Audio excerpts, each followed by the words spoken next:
Radhe Radhe everyone. यहाँ मैं biscuit लेके खाते खाते जा रही हूँ क्योंकि मामी जी ने बोला था भूखे पेट सवेरे सवेरे नहीं जाने हैं और मेरी ट्रेन थी मॉर्निंग की।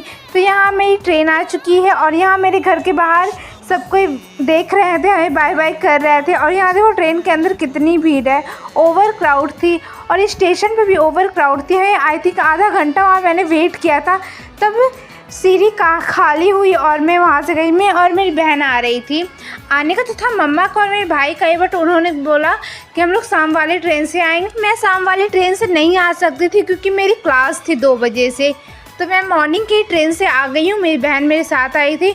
उसके बाद यहाँ बहुत बारिश आंधी सब आए थे तो पूरे घर में कचरा भर चुकी थी, तो वही मैंने यहाँ पूरे झाड़ू पोछा करके पहले मैं अपने पूरे अच्छे से घर को साफ़ किया। 2 से 3 बार मैंने झाड़ू मारे, 2 से 3 बार मैंने पोछा मारे, फिर पूरे घर क्लियर हुए। फिर यहाँ मैं सार लेके आ चुकी हूँ।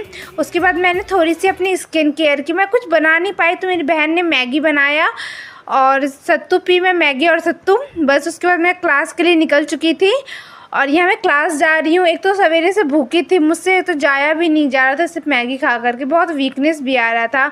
और यहाँ मैं क्लास की तरफ पहुँच चुकी हूँ और यहाँ से जो निकली थी क्लास से, इधर की साइड देखो कितना प्यारा ये सब बना हुआ है, बहुत सुंदर लगता है। यहाँ मैं क्लास के साइड से घर आई थी मोमोज़ लेकर के, क्योंकि सामने मेरी भाई और मेरी मम्मा आ रही थी, तो मैंने सोचा कुछ ले लेती हूँ, वो लोग भी भूखे आएंगे। तो यहाँ मैंने मोमोज़ लिया था 2 प्लेट और इसकी ये रेड वाली चटनी से बहुत ज़्यादा नमक थी और वाइट वाली जो थी वो तो मेयोनीज बहुत गंदी लग रही थी। उसके बाद हमने यहाँ पे पैर में थोड़े थोड़े पानी डाले क्योंकि ये भी बहुत दिन से सूख चुके थे, तो वो भी मैंने किया। उसके बाद मैंने थोड़ी देर पढ़ाई की क्योंकि जहाँ मैं गई थी नानी के घर, वहाँ पे मेरी बिल्कुल पढ़ाई नहीं हो पा रही थी।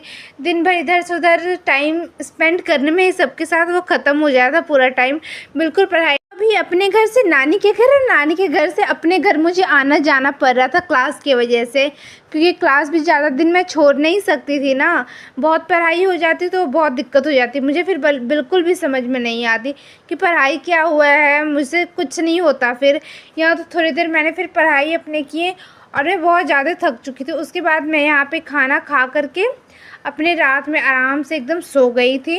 उसके बाद रात में क्या हुआ, मम्मा मेरे सामने ऐसे बैठी थी ना, मुझे डर लग गया क्योंकि पूरा अंधेरा था रूम और मम्मा मेरे सामने बैठ गई। मैं बहुत ज़्यादा डर गई थी कि भाई कौन बैठ गया है मेरे रूम पे। और यही, थैंक यू।